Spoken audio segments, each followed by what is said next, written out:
All right, Brad. We've been starting with some beef, and I got a big beef with you this time. Some might even call it a McBeef. Oof. Trey Is- McBride, all the way down here at 100th overall in your rankings. I have him up at 44th overall. I think he's my fourth ranked tight end. I forget where that puts him exactly for you at the tight end position, but Tight talk end to me about 9. Tight end 9. tight end 9. Tight end 9, Brad.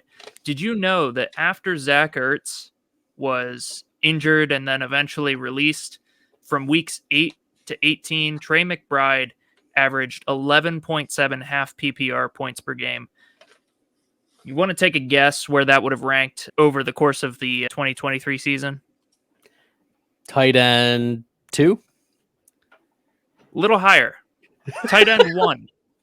Okay. Trey McBride without Zach Ertz, tight end 1 in points per game, tight end 1 in target share with a 26.7% target share, tight end 1 in yards per route run at 2.24. And that's not even the best part. Trey McBride only scored 3 touchdowns on his 81 receptions in 2023. That, you know what that means? That means a good chance of positive touchdown regression. So the ceiling is even higher than what we saw, which was tight end 1 production. So talk to me about Trey McBride. Is this just the numbers from earlier in the year when Ertz was still there, dragging his best ball rating down, or what's going on here? I think there's a few factors to consider with Trey McBride, but I do want to affirm he absolutely crushed from week 8 to 18, and I understand the hype. And if he wasn't ranked so high by literally everyone else, maybe this is the pendulum swing type of player for me, where there's so much hype that I just need to dampen it down a little bit. So I think that's what I'm going to do, because you're right. Trey McBride, not only was he the number 1 tight end during that span, but his efficiency metrics season long were phenomenal. Number 1 among tight ends in target rate, number 5 in yards after the catch, number 5 in receptions, second best tight end on the season in terms of yards per route run, 5th in target separation. I'm making the case for you here, Jacob, but I think there's an important part for us as fantasy analysts. We always need to take things in context. And one piece that is oftentimes missing from this best ball value rating is the context. And yes, it definitely hurt Trey McBride when Zach Ertz was in there. It was frustrating for many Trey McBride managers, because I believed that Trey McBride was the better tight end when Ertz was healthy. And the PFF receiving grades were there. The yards per route run were certainly there, but the volume wasn't there for Trey McBride. But then Zach Ertz, as you mentioned, got injured, and then McBride stepped into a full role. But it wasn't just the Zach Ertz injury that led to Trey McBride being this tight end 1 overall for a period of 11 weeks. It was also that Hollywood Brown was dealing with a significant amount of injuries throughout that second half of the season. And you're like, one major target earner out, and Zach Ertz also out. That's okay, fine, Bradley. Like it was 1, but he still crushed. Yes, he did. But then you also have 3rd round rookie Michael Wilson missing time as well. So you're looking for anyone to throw the ball to of any level of competence, and Trey McBride is a high level of confidence type of guy. His athleticism is there.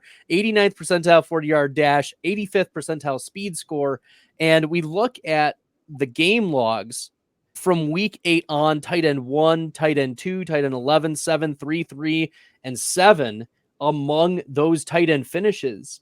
My concern, though, is ultimately that the Arizona Cardinals are going to add not 1, but 2 significant pass catchers this offseason. There's already been some rumblings about it being Marvin Harrison Jr., who could immediately step in and command a 22 to 27% target share. The median, I guess, would be 24%.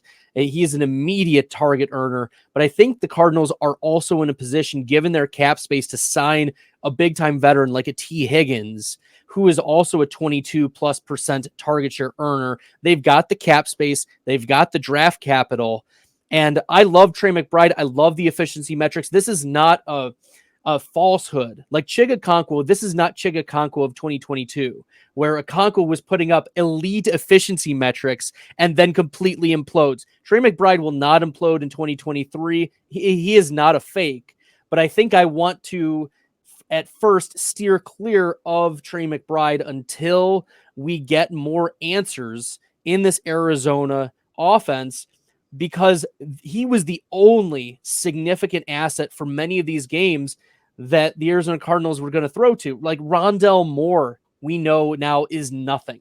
He's not going to get it done. He's not an answer for the Cardinals, but we do know Kyler Murray is. And so if you want to take a shot on Trey McBride being a tight end 3, tight end 4 for this season, I'm fine with that as his tight end ranking. I wouldn't fight you on it because I think that there's a lot of nitpicking in that tier. Sure. But my concern is overall ranking. And I think that even the best tight ends, like if you look at where I even have, we start haggling over Travis Kelce. I had Travis you're Kelce low ranked on tight ends. I'm low on tight ends because like we can get almost the same type of production from those tier of tight ends, the Kittles, the Andrews. If Hawkinson was healthy, the Hawkinsons, there is, and now we can add Trey McBride to that level. I think that now Arthur Smith is gone. We can add Kyle Pitts to that level, barring like any ridiculous head coach signing, right? At least there's more of a chance now. But my point remains is that there's a much larger tier of this type of tight end now in our fantasy drafts. And I think that Trey McBride is just getting pushed too far up given how far the pendulum could swing the other way this offseason. I just want to wait until the dust settles. That's why I have Trey McBride much lower than where the consensus is, because you have him at 44 and the expert consensus rankings at Fantasy Pros have him at 70 overall. So interesting. I think that there is some trepidation to add a player. Like I would think that David Njoku is in that same tier. Like we saw elite spike weeks, but there's also like how far will the pendulum swing for David Njoku if Deshaun Watson is the quarterback for next year? That's a legitimate question. So there are like an Evan Ingram, if Calvin Ridley returns. If he doesn't return, the Jags don't sign anybody, you've got a massive pendulum swing. If anything, I'm probably too low on Evan Ingram at 91 overall. But I think that comes to my philosophy of tight ends, that at any point that tier of tight end could spike. And I think I'm just low overall on that tier of tight end relative to where I would be drafting them, or where the general consensus is drafting them. Yeah, and I guess I can see the merit to that approach to the tight end position as a whole, because I think maybe I'm a little anchored to prior years where prime Kelce, or at least the prior version of Kelce that we expected, was a first round pick, and it was essentially this stratified approach of Kelce, one or two guys who could maybe approach Kelce, a Waller and Andrews in past years, and then really after that it's a take your pick and just punt the position.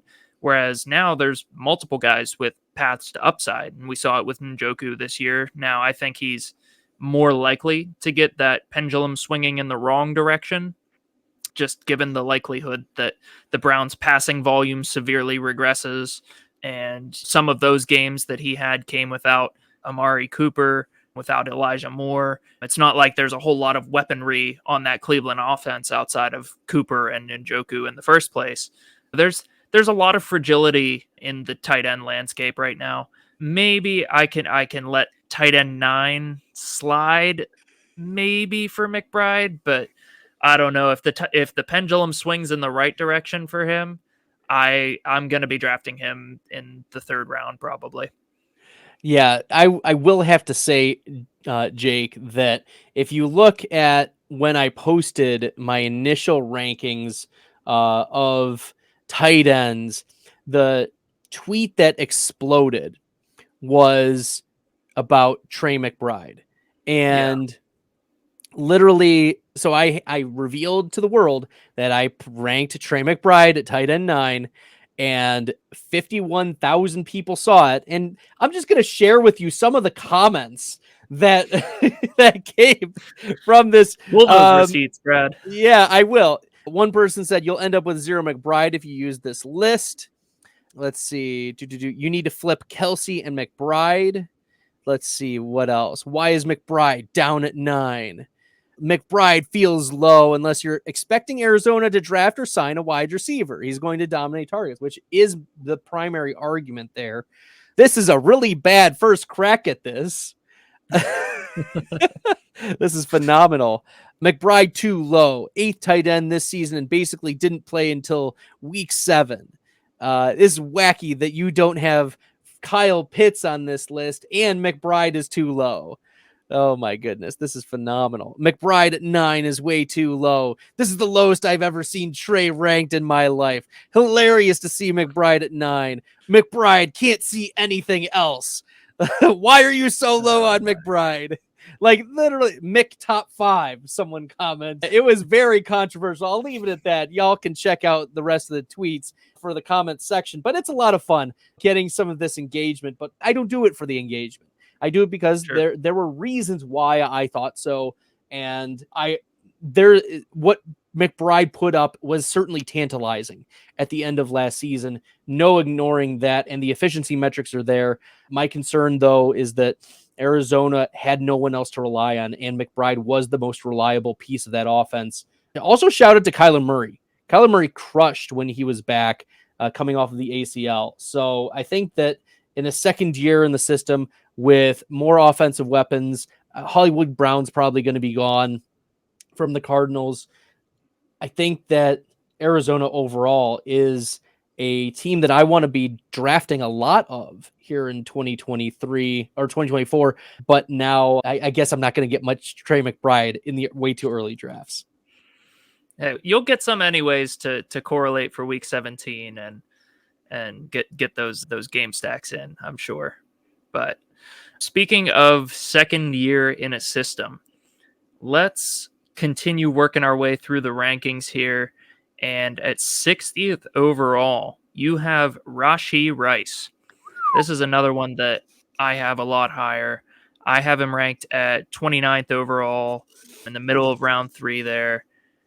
Yeah, I see Rice as the ascending year 2 breakout candidate tied to Patrick Mahomes. It's very possible that he ends up even higher than this, but for concerns with his role, there are film concerns as far as the nuance and the route technique that he's put on film so far. He's been sort of this early career Deebo Samuel usage, right? Where he's doing a lot of underneath stuff. He's basically unguardable on slants and screens and in breakers close to the line of scrimmage, but he hasn't shown that alpha downfield boundary wide receiver profile yet. And so it's this unique combination of, yes, he's earned a lot of volume as a rookie, which we love, but is there room for more? Does he have the insulation if another wide receiver gets brought into Kansas City? And it seems very likely that they will look to add to that very, very desolate wide receiver room. The Kadarius Toney and Sky Moore and MVS, Justin Watson. I don't know. Pat might lose his mind if he has to play with that another year. And Travis Kelce, of course, as we know, is starting to look his age finally. To me, Rice has tons of upside, and I'm willing to chase that upside.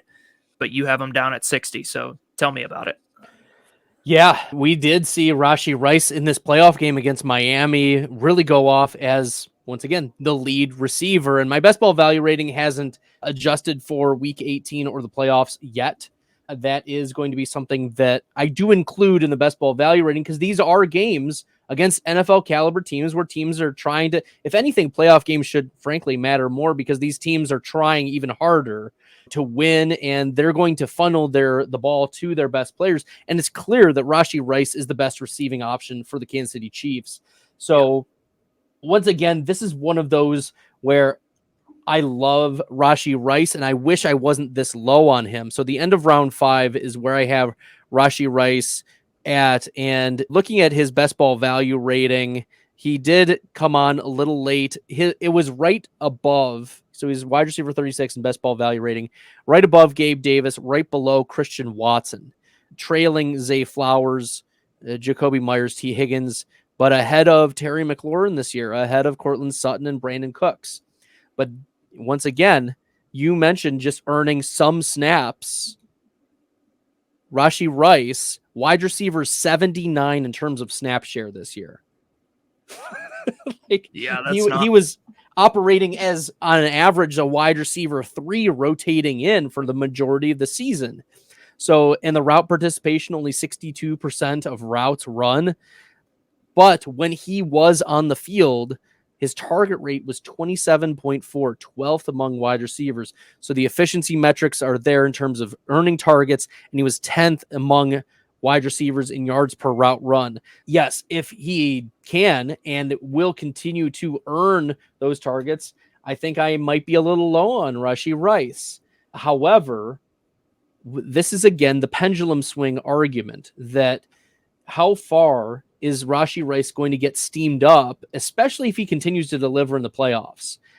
And we'll see if the Chiefs can continue on. They face the Buffalo Bills this next week in Buffalo.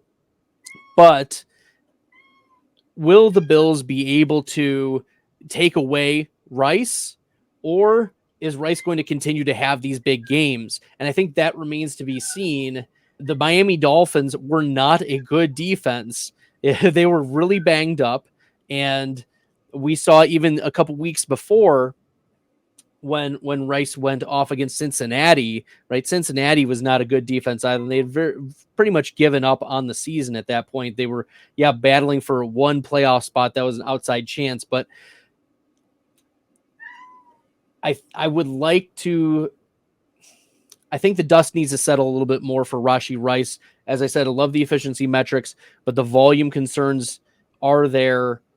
I also wonder how you mentioned the Chiefs are going to address that wide receiver 2/1. Depends on who they bring in.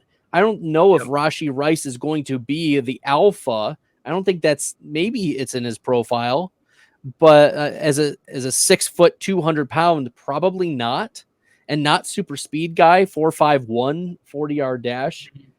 And I think he's got a lot of really nice attributes and certainly an athletic wide receiver. But I don't want to get carried away at this point in the offseason when the Chiefs could go out and get one of those big-time free agents or trade for somebody on the cheap or take a shot in the draft of moving up or making a significant move. We know that the Chiefs need to make a move at wide receiver. It depends on who they bring in, though, is going to be telling to us whether or not Rice could pay off around 3, but he can't get any higher is my concern. I don't know if we can get to round 2 or round 1 Rashee Rice. I think we could. Okay. I think we could. I don't know if I can get there quite yet. Fair.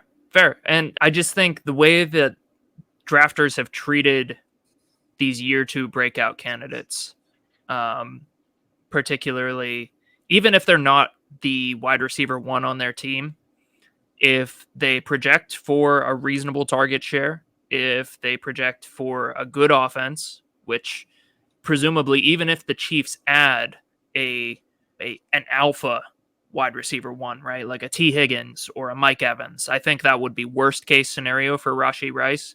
I think he still has some insulation at around 3 price, just on the basis of the Chiefs are going to get better as an offense. And the talent level, the confidence that we have in Patrick Mahomes, I think might be a little overrated in terms of fantasy drafters were taking Patrick Mahomes at the end of the 2nd round. And I thought that price was egregious, but it does speak to the confidence that we have in his ability to put up a 5,000 yard, 40 touchdown season through the air.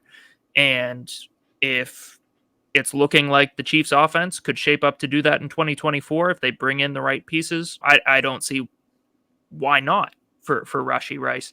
And especially if they bring in a wide receiver in free agency who's more likely to be a complementary piece where Rice can fulfill that alpha target share role. Somebody like an Odell Beckham or even a Calvin Ridley or a Marquise Brown would be more of the pure boundary vertical threat type that opens things up for Rice to continue just doing what he does underneath. It would be great if we saw Rashee Rice develop into this downfield boundary wide receiver in 2024. I don't think that's going to happen, but I can see multiple avenues to him paying off this draft costs and maybe even getting steamed up higher if the Chiefs make a deep playoff run and Rashee Rice is a big part of that production wise.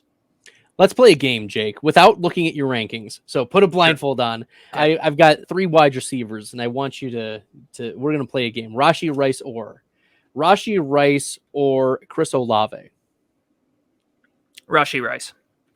Rashee Rice or Michael Pittman? I feel like I'm being tested here. It's close. I want to say Pittman for now. I'm probably going to change my mind on that once I run my projections and I end up putting in Anthony Richardson's projected completion percentage and trying to make those numbers work. But yeah, I think Pittman. All right, one last one. Rashee Rice or Nico Collins?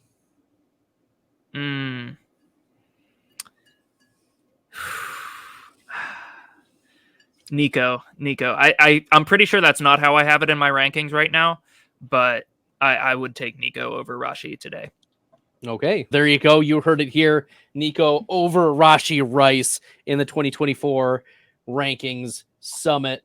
Okay, make sure you guys are following Jake on Twitter at 16Fabian Jacob. Follow me on Twitter at FFStalder. If you like the content and found this helpful, smash that subscribe button here on the Fantasy Football Plus network. Jake, we've got a couple other wide receivers that are either rookie or second year guys that we see a little bit differently. So who do you want to talk about next?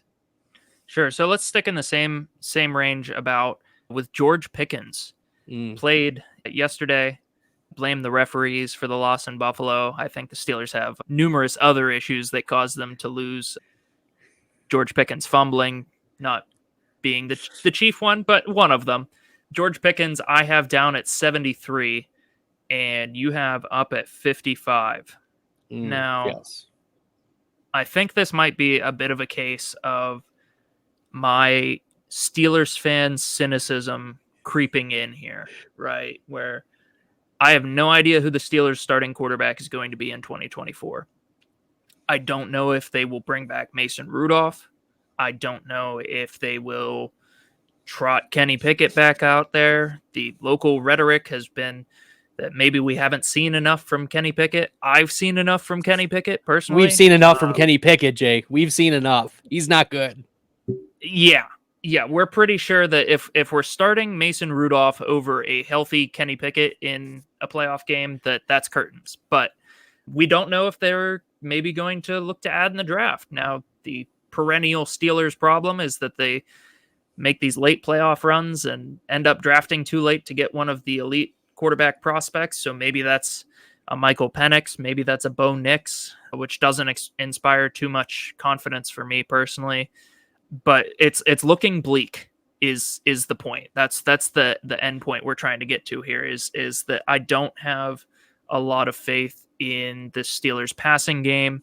I think that they found a lot of success on the ground to end the season with Jaylen Warren and Najee Harris. I think that they are fully willing to embrace, for better or for worse, this identity of defense and running the football with a conservative scheme, which who knows what the offensive coordinator situation is going to be for next year either, because interim offensive coordinator has been a tandem between quarterbacks coach Mike Sullivan and running backs coach Eddie Faulkner. Who knows what the future holds? It can absolutely get better.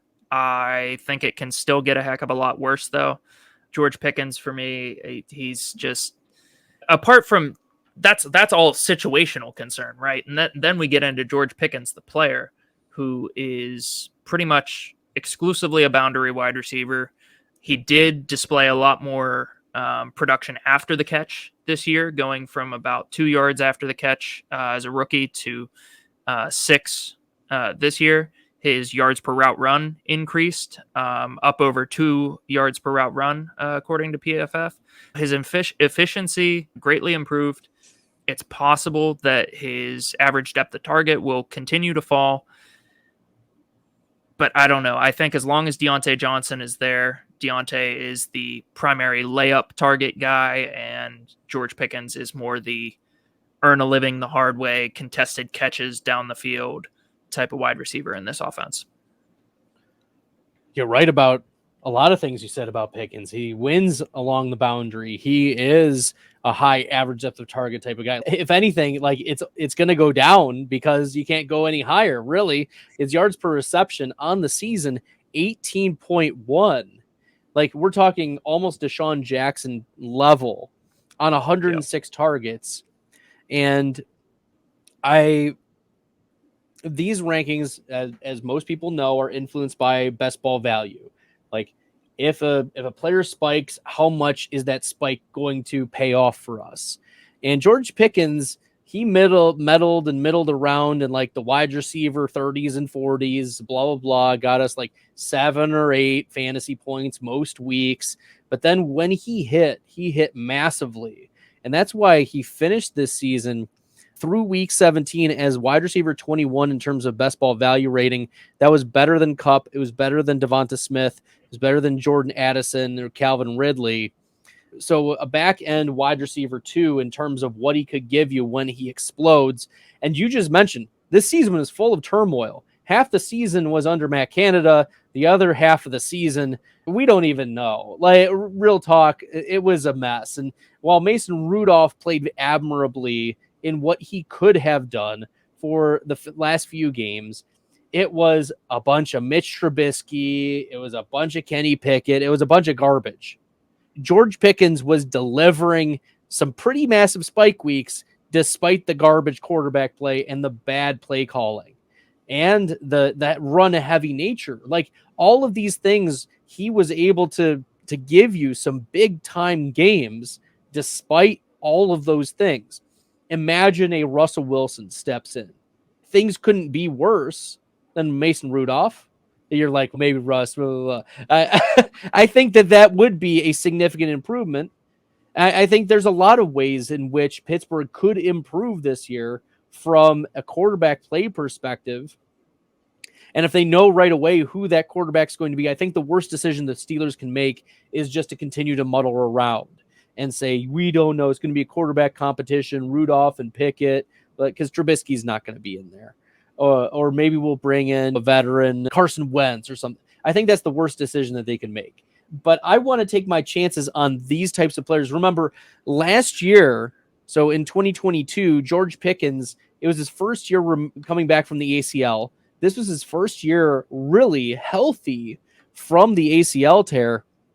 And he puts up the 17th best yards per route run among qualified wide receivers. He puts up over 1,100 receiving yards. A 22% target share is respectable, especially as he's next to a Deontay Johnson for the majority of the season, who Deontay Johnson's, as you mentioned, the layup type of wide receiver. But Pickens is the boom downfield guy.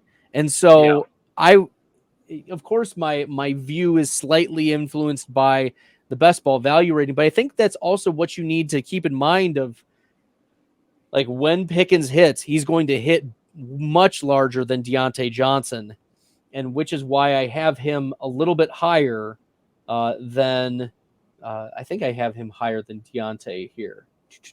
Yeah, you have him way higher than Deontay. Yeah, I think I dropped Deontay pretty far. Yeah, I have Deontay at 101 overall, which maybe is a little low. Maybe it's disrespectful, but Deontay was not as good as he was in previous seasons. So we have to wonder a little bit about why Pickens was winning more often than Deontay. Nevertheless, It's really encouraging to see yards per route run where it is in his second season, 1,100 yards. We can't ignore that. And then the big plays.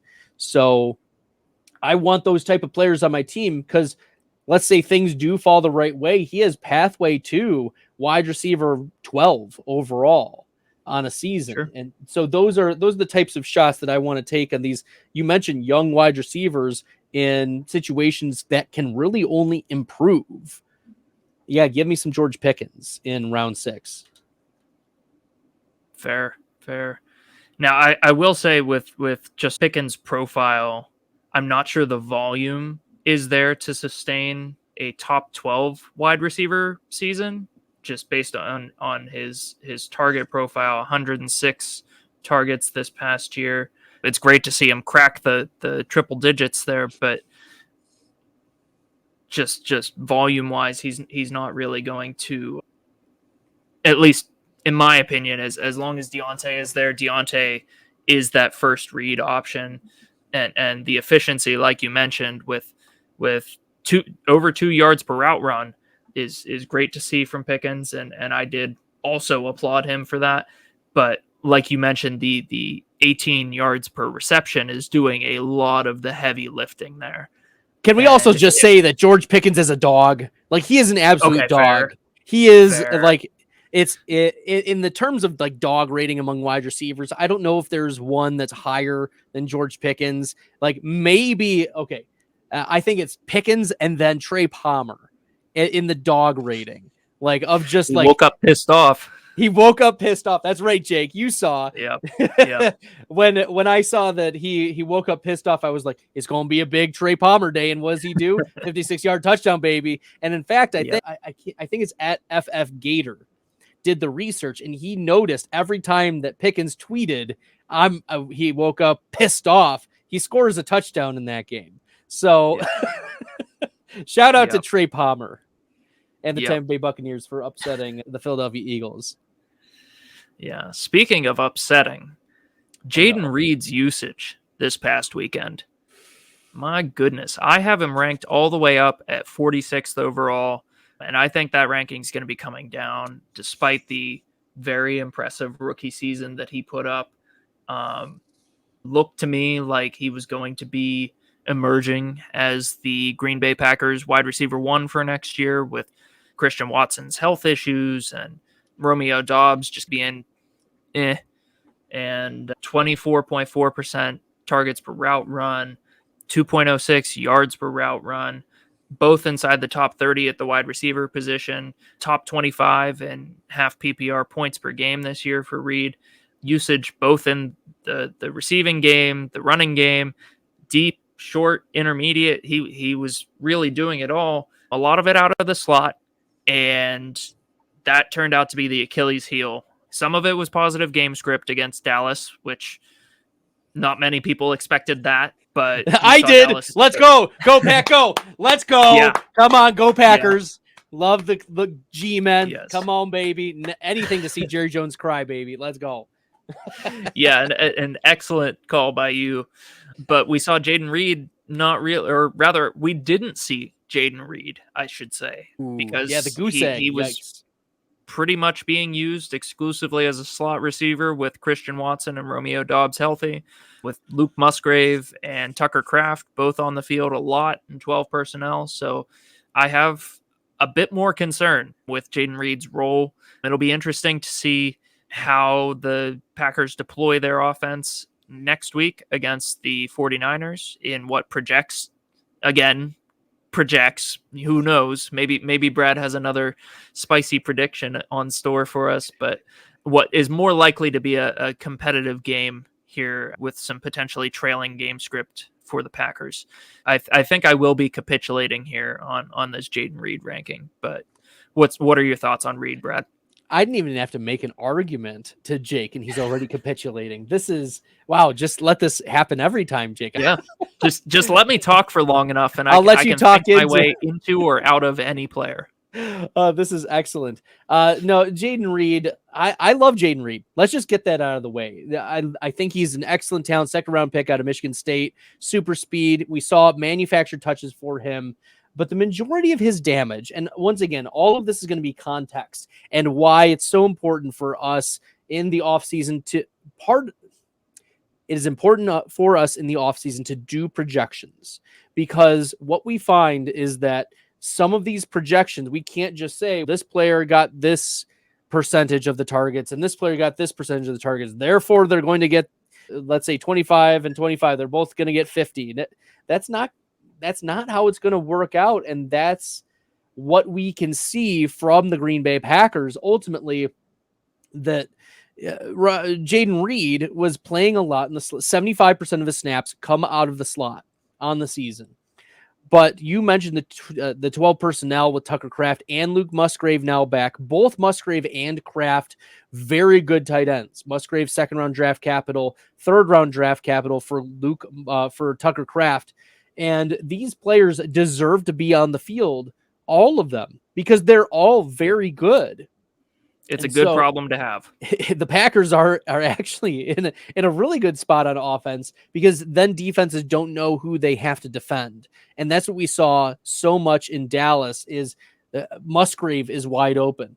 Dontavion Wicks wide open, because these guys are able to make moves. They're all like, none of them are going to be wide receiver ones overall or tight end ones overall, but can multiple Green Bay Packers be wide receiver twos? That's how I have it in my rankings. I have Jaden Reed and Christian Watson right next to each other. Of course, I allow the best ball like view or lens to influence this.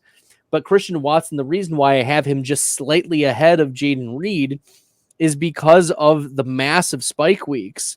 Reed had a 7.5 best ball value rating this year, and Christian Watson had a 6.01 this year. And so they were pretty close, not too far off. But when it comes to percent of time being a flex play, Jaden Reed, 44% of the time, Christian Watson, 21%. So you see Reed just being more consistent, a higher floor type of player, but Watson can access the high ceilings, the wide receiver 5 on a week, the wide receiver 1 on a week. But he can absolutely zero out, whether it's by injury or by scheme, whatever. And so my concern, you mentioned the 12 personnel, I think that can continue because Tucker Kraft has earned part of a role in this offense. And the Packers drafted Musgrave and Kraft for a purpose, to use 2 tight end sets to allow this motion for whichever wide receiver is being schemed the ball to get protected along the offensive line, especially for an offensive line that has had its ups and downs on the season. So I'm fine with Jaden Reed being at like the 5-6 turn, but there have been some fancy analysts who are big time in on Jaden Reed. Jake, I think that in some circles you are even conservative in your ranking at 46. There's been a lot of love for Jaden Reed, and he's shown a lot of good things. But once again, context matters for these wide receivers and for these conversations. And I think the context isn't really going to change very much for next year, insofar as the Packers aren't going to add a wide receiver. They're going to keep Jordan Love. But the context for us to keep in mind is, what did the Packers do when everybody was healthy? And they did pull Jaden Reed off the field from time to time. So we do have a little bit of a scarier floor than maybe we thought we did a couple weeks ago. Yep. And that's what we have to do, right? As at least I regard myself as a somewhat decent fantasy player, is you get new information, you adjust. And so we got a little bit of new information. I'll be watching intently this coming week to see how they deploy at full strength again versus San Francisco. Speaking of changing contexts, let's switch to some running backs here, and specifically some running backs that could have some very different context in 2024, specifically the Tennessee Titans backfield with Derrick Henry and Tyjae Spears. Now, I have Tyjae Spears hold on to your seat here, Brad. I have him at 57th overall, and you have Tajay at 120th overall. Is this a Derrick Henry sticks around in Tennessee? Is this a Tennessee drafts somebody in this running back class? I'm at this point I'm not even sure who would be a serious early day 2 threat maybe. But I'm also much higher than you on Derrick Henry. With I have him 50th overall and you have him 81st overall. So I guess I'm just much higher on both of these guys. And for me, I see Derrick Henry leaving somewhere, going to chase a ring on a good offense, potentially. I don't know why Miami is springing to mind. I think they could use a big thumper, especially with Mostert showing those durability concerns, Achane also showing some durability concerns. I think that maybe Sean Payton could put him to good use as a replacement for a Samaje Perine in that offense. I think there's a lot of interesting landing spots for Derrick Henry, particularly with this weak running back draft class. And Tyjae Spears flashed at times this past season, both in the receiving game and in the run game. I think he's an exciting talent. Little bit of concern dynasty wise with his knees and apparently not having both ACLs. I think he's missing Either an ACL.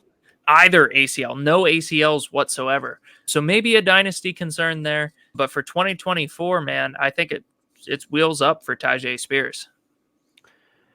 I'm probably too low on Tazi Spears.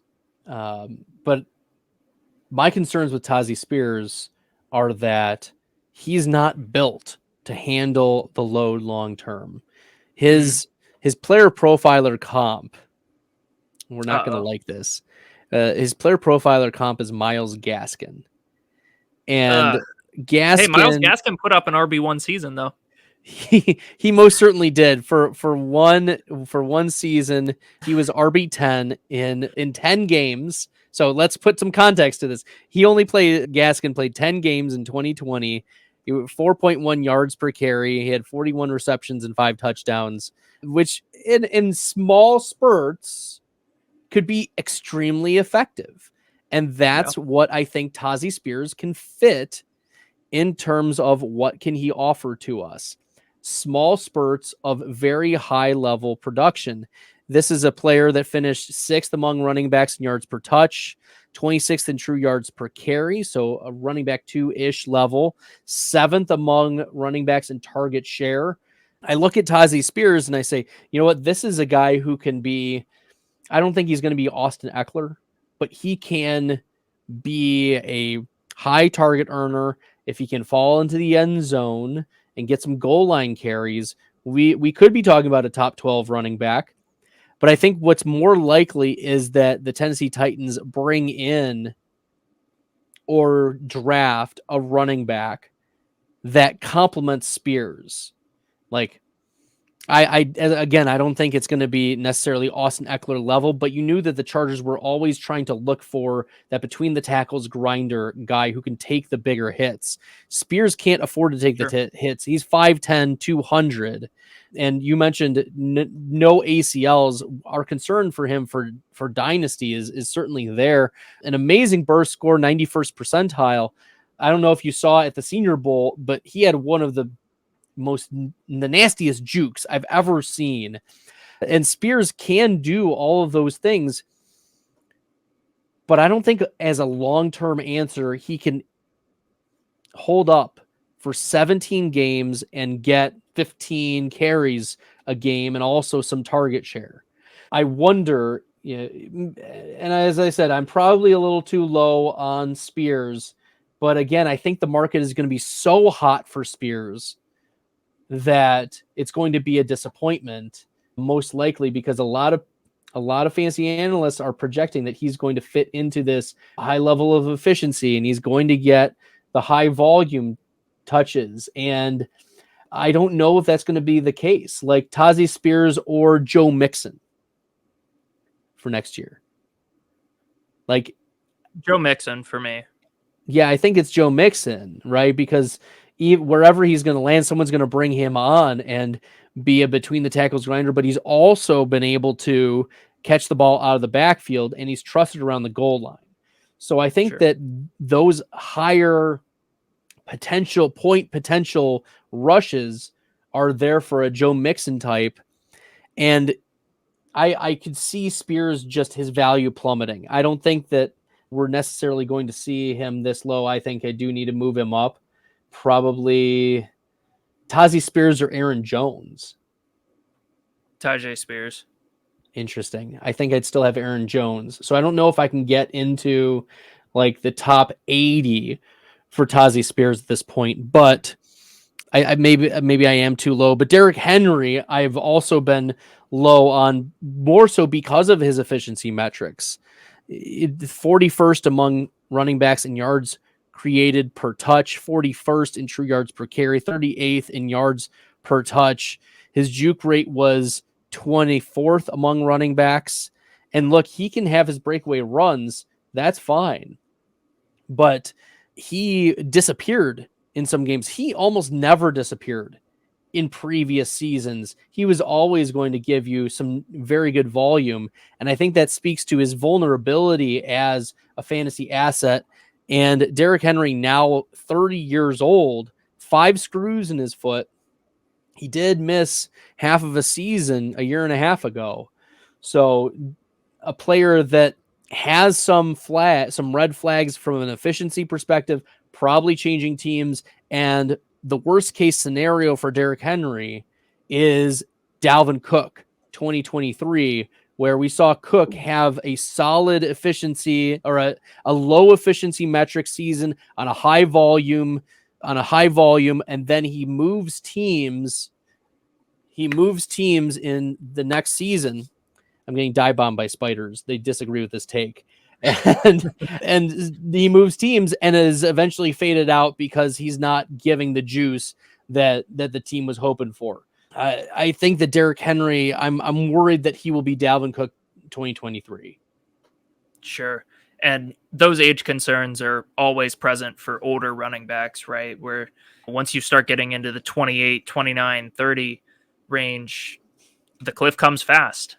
Of course, I was like 2 years ago, I was like, I'm out on Derrick Henry completely blah, blah, blah. And then he still in 2022 puts up a running back 4. Mm-hmm. And then in 2023, running back 16, though. And we hadn't seen a running back finish like that since back when he first took over as the RB1 for Tennessee as running back 20 in 2018. So it's been a minute since we've seen Derrick Henry fall off this far. And if he's switching teams, that is a very volatile asset with some red flags. So that's why I'm trying to fade Derrick Henry this year. Sure. And if we keep saying this is the year Derrick Henry falls off, eventually we'll be it's got to be eventually, right? Okay. Let's play a game real quick with Derrick Henry landing spots. Okay. You tell me if this would move you up or down on Derrick Henry. New England. I'd probably stay where I'm at. Stay where you're at. Okay. Yeah. Because I assume Zeke would go. I assume Zeke would leave. Yeah. That would probably be a Henry Ramondre. Okay. Josh Jacobs leaves the Raiders, and Antonio Pierce replaces him with Derrick Henry. Oh, that moves him up. That moves him up. I think so. Okay. Baltimore Ravens.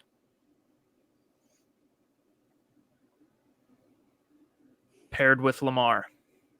Yeah, I think in redraft that would move him up. Okay. This is one of those rare cases where I think in redraft he's more valuable on that type of team. Yeah, especially because Derrick Henry, not known for his pass catching anyways, so it's not a huge ding that Lamar doesn't throw to running backs. Okay, one last one, though. Houston Texans. Devin Singletary is a free agent. Derrick Henry steps in. Budding offense. Been run heavy this past year.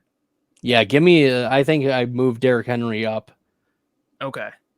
So I ask because I think there are a lot of good landing spots out there.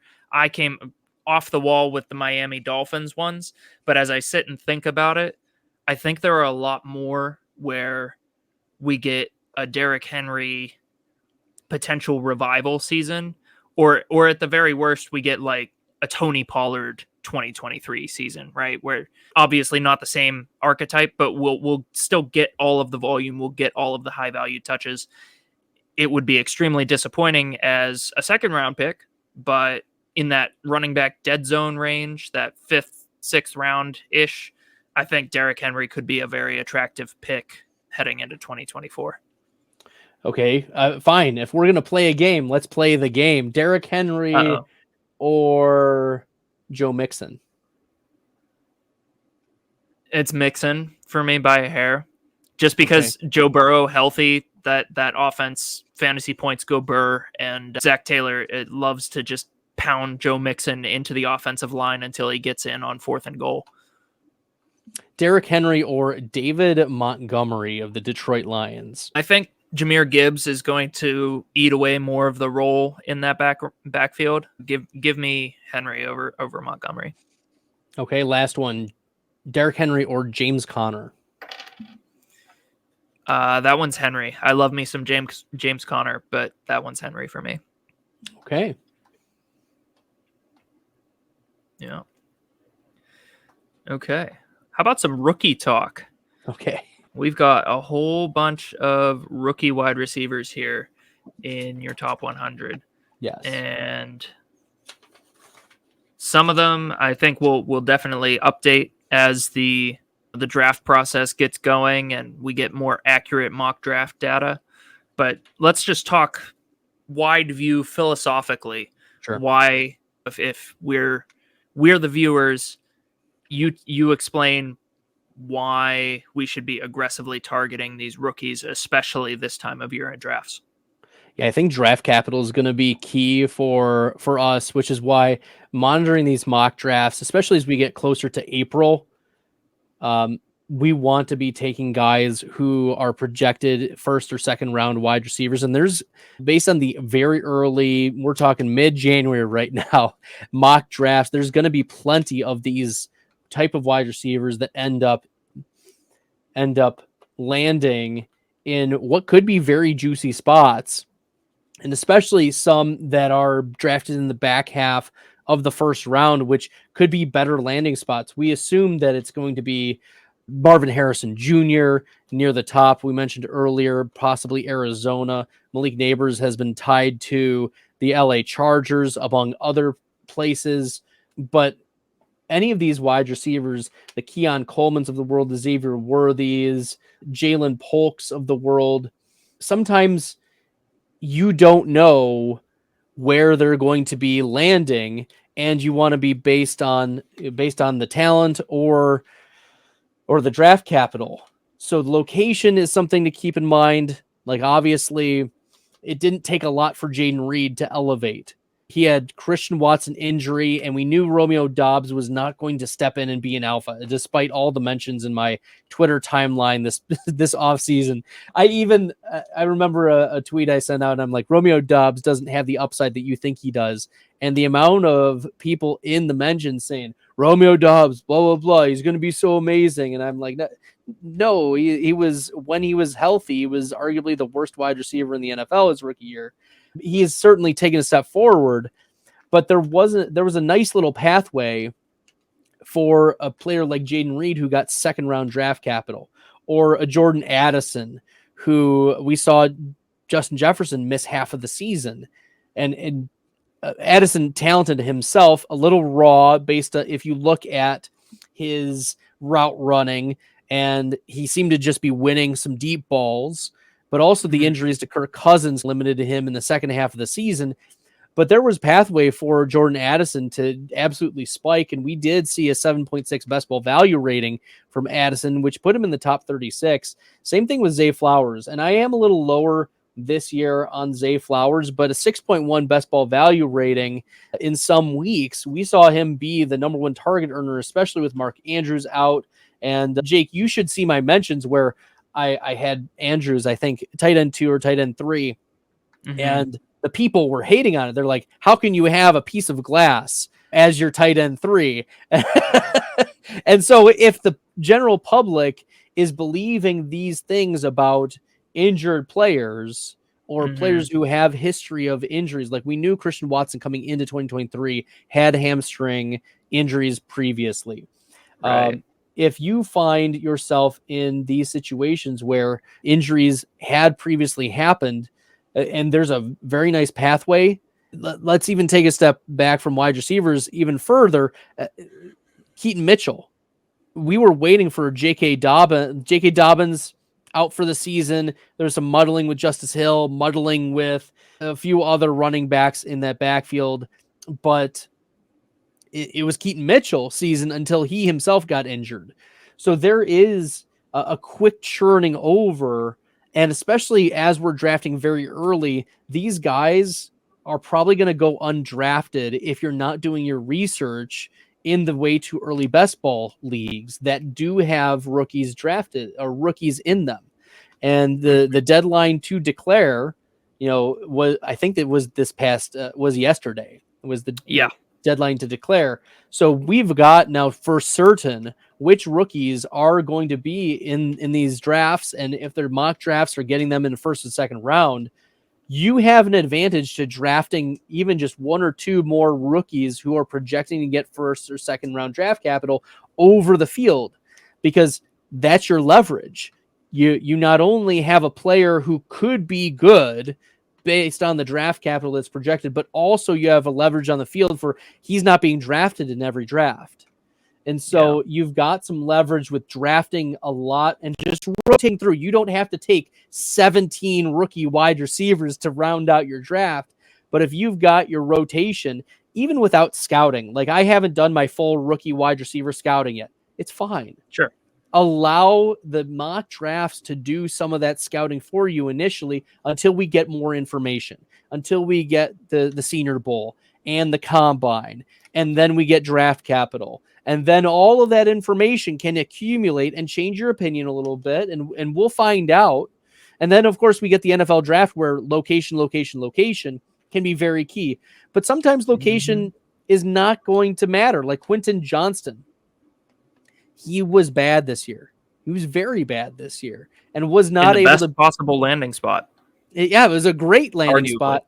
And he got good draft capital. So this is not a foolproof strategy, but it is one that can give you, if you hit on just a couple of these guys, like if you drafted Jaden Reed, who was getting second or third round mock draft capital in the early draft rooms, that would be key.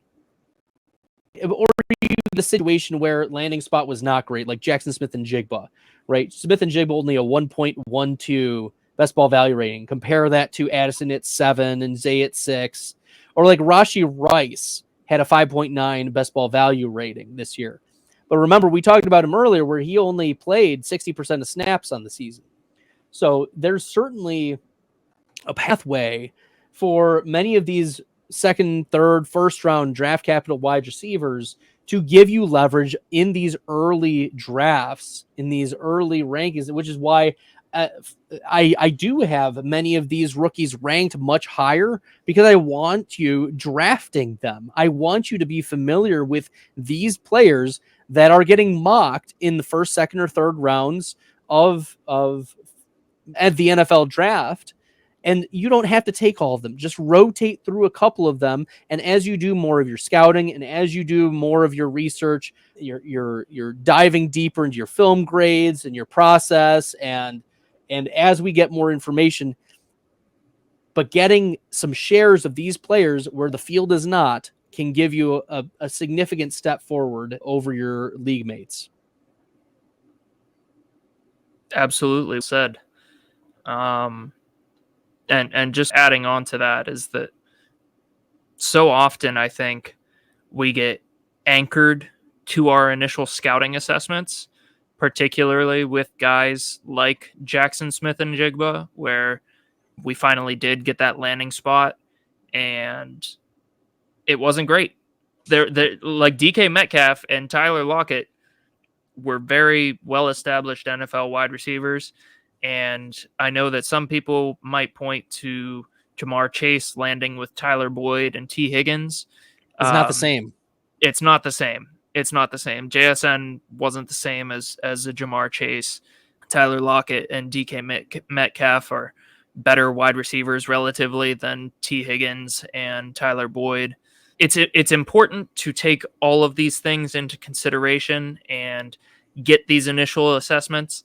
Just don't become too attached to them. A lot can change between now and September, but be open to the uncertainty of the evaluation process. Be open to your Jaden Reeds and your Josh Downses and your Michael Wilsons, who may not be on everyone's radar, who may be going undrafted in a lot of these, in your big board drafts coming up as Underdog starts to release these contests. Yeah, definitely I think I need to add more of the rookie wide receivers to my top 100, and probably as I expand to a top 150, I'll be adding some of these guys in.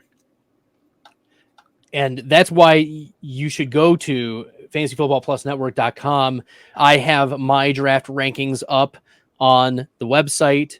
Jake has his up as well. We're going to get some formatting moving forward, and then there's going to be some other rankings as well. So as you are listening, as you are viewing, as you're going through and saying, hey, what players should I be targeting? Or even just to accumulate a list.